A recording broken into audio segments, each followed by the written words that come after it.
Hello, beautiful people. I hope you're doing fine. Welcome back to my channel and to the part 2 of the making of the corset top that I made for my birthday.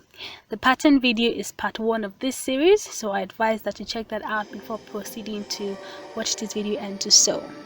The link to that video will be in the description box, so do check it out.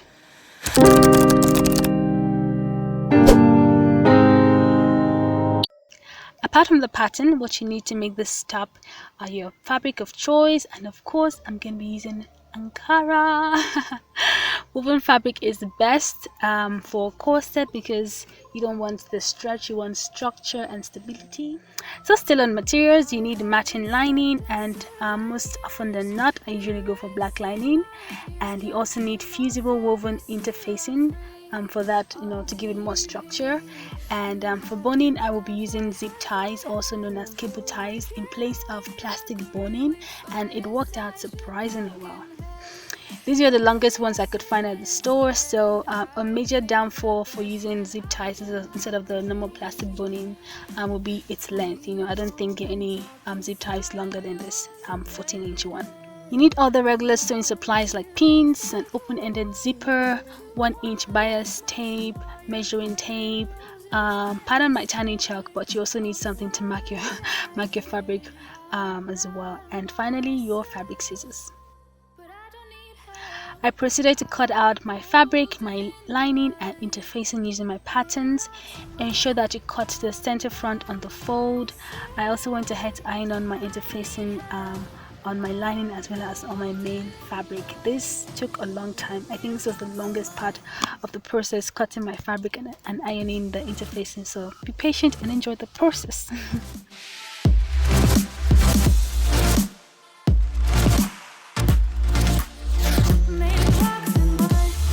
The first thing to do to start sewing is to pin the side front pieces to the center front piece. Okay, so ensure that you're pinning the fabric right sides together. And at this point, I am so thankful that I marked my notches. It made it so much easier to pin.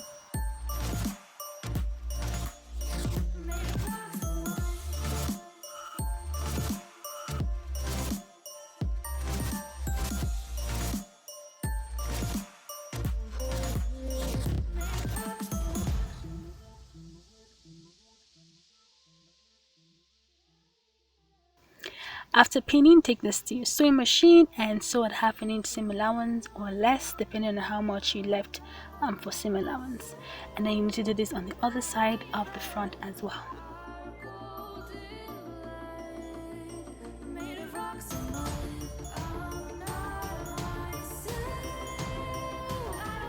Now it's time to join the back pieces together, and here again I am super happy that my brain remembered to mark notches because I usually forget. Otherwise I would not have been able to tell which side was the top, which side was the bottom, or which side was the zipper side. Anyways, pin these together, right sides facing, and sew at 1/2 inch seam allowance, and do this for the other side as well. You also need to join the front and back pieces like you did for the main fabric for the lining pieces as well. After sewing the front, make small incisions around the curved areas to allow the curves open up well and to prevent bunching.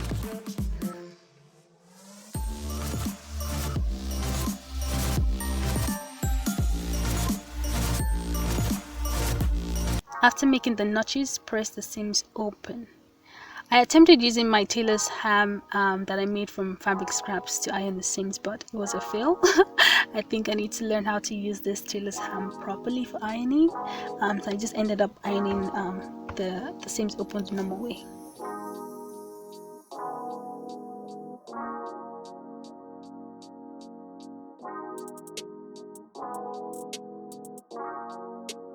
Next, join the front and the back pieces together at the side seams.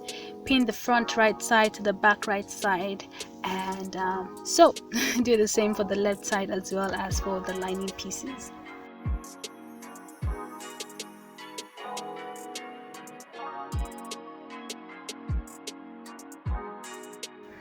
Finally, it's time to sew the shoulder seams. You could as well have, you could sew the shoulder seams before sewing the side seams, but there's really no order here. You still end up sewing both of them. So choose which other you want to go.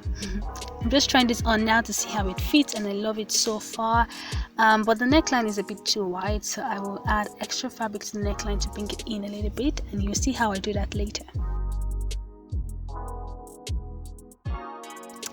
Now to the exciting part. It's time to create the boning channels. But first I needed to mark where the channels will go. I wanted a V-shaped corset, so that means that the ends of the corset will like slant towards the middle in front. I start by drawing a horizontal line across the bust line, and then vertical lines down the center front. From there I just played around with the placement of the lines, trying to make sure that they're fairly equal on both sides, and I just drew them in a slant manner.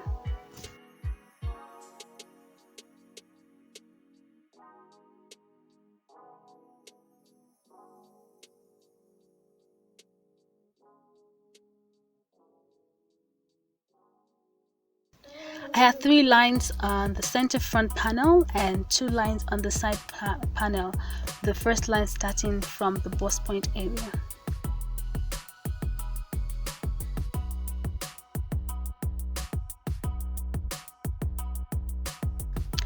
I used 1-inch bias tape for the boning channels, so I just placed the bias tape along the length of each line that I drew and pin it in place, and then I cut it at the end.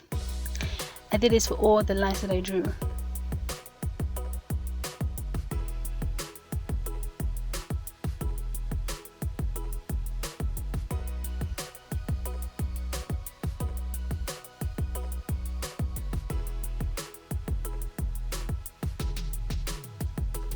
Next up is to sew the bias tapes down. I sewed on both sides of the bias tape with a straight stitch so that there's space in the middle for the zip ties or the boning to pass through. I thought this was going to be, a long process. I thought I was going to be tired of sewing down the tapes, but I actually enjoyed this part of making this corset. It was a very therapeutic one, so it was really nice.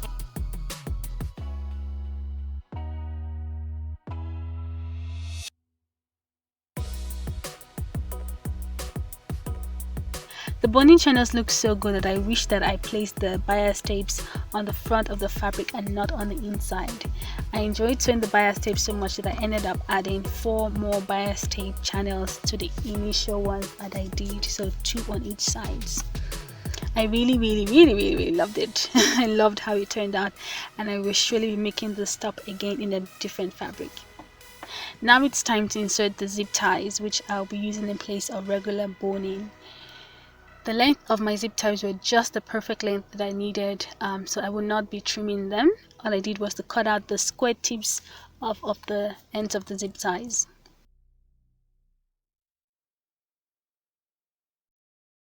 I passed one zip tie through the channel to test it out, and it didn't seem like one zip tie would give that proper corset structure, so I decided to place 2 zip ties in each channel. So I advise that when you are sewing your bias tape, sew very close to the edge of the tape so that you have enough space to pass 2 zip ties through.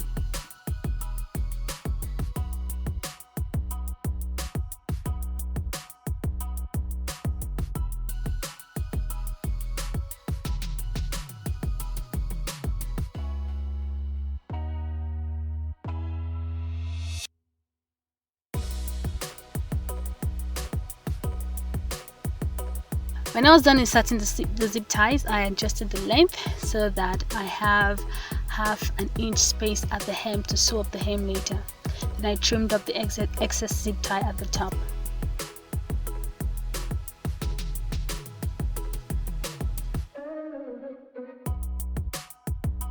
Finally, I did the horizontal boning channel. To secure the ends of this horizontal channel and to prevent the zip ties from coming out, I sewed vertical stitches at the end of the channel after I had inserted the zip ties. In this horizontal channel, I used 4 zip ties.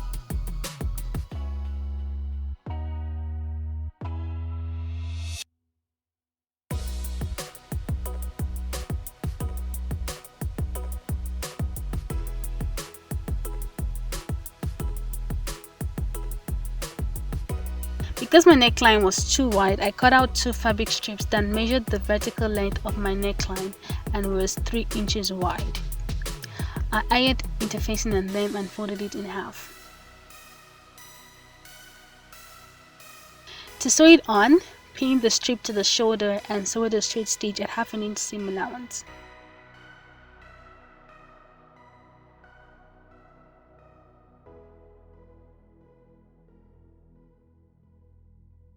This step is really not needed if you didn't draft your neckline to be as wide as I did. So I should have left it at 2 inches, not 3 inches like I did.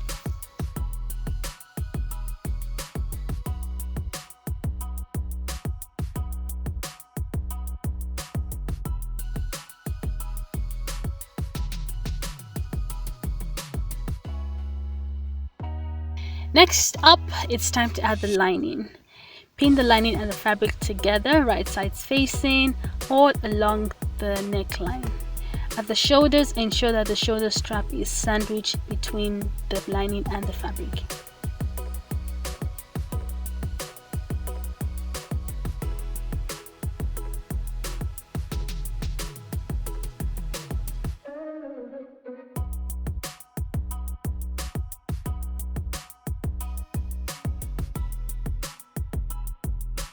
To finish off the end of the strips that I added, I had to pivot it to the front and pin.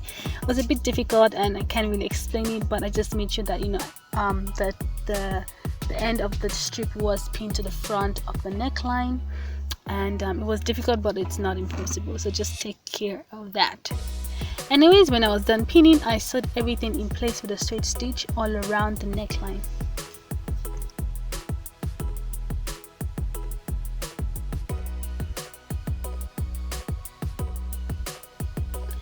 Next, I pinned the hem of the lining to the hem of the main fabric.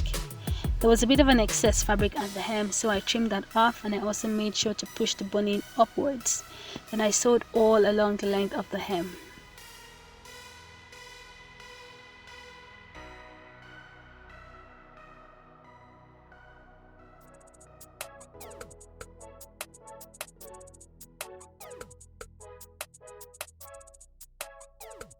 Afterwards, I made notches along the curved hem line and then turned the fabric right side out and finally pressed the hemline and the neckline.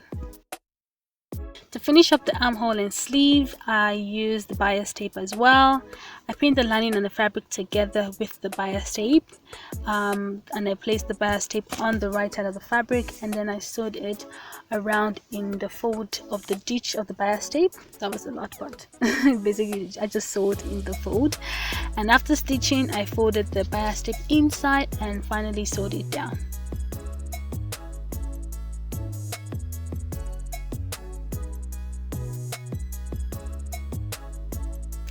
The last step, guys, the last step is to add the zip. I also finished up the raw edges of the center back with a bias tape. I opened up the bias tape and folded over the edge of the fabric and the lining together. I pinned this in place, ensuring that I was taking in the fabric on both sides and nothing was left out. Then I sewed it down with a straight stitch, and I did this on the other half of the center back as well. To add the zip, I wanted to try out something new, a different method that I actually saw Kim Dave do. I pinned the zipper on the right side of the fabric with the zipper teeth on the center back. I pinned and then I folded the zipper at the top and trimmed off the excess zipper. All that's left to do now is to sew the zipper with a straight stitch. After doing this, I didn't like how the zipper turned out, so I decided to take it out and just sewed on my zipper like I would normally do. And that was it. That's the end of my corset top. It was really easy, surprisingly, and an interesting project. I really enjoyed making it. I sewed it like beat by beat, and it took me nearly 4 days, but altogether I would say it took me 8 hours in total. I absolutely love this top. It is so beautiful, and the fabric just, the fabric is just amazing. I also made 2 skirts to go along with it, and the tutorial for the 2 skirt will be up on the channel soon, next week actually. So you do not want to miss it, as I'm going to be showing you how to sew a 2 skirt without using so much tool, like minimal tool, and you still have a full 2 skirts. So subscribe to my channel and turn on your notifications so that you don't miss out on that video. Don't forget to like this video and share it with your fellow sewing buddies, and I would love to hear from you, so do leave a comment and let's start chatting. Thank you so much for watching this video, and I'll see you in the next video.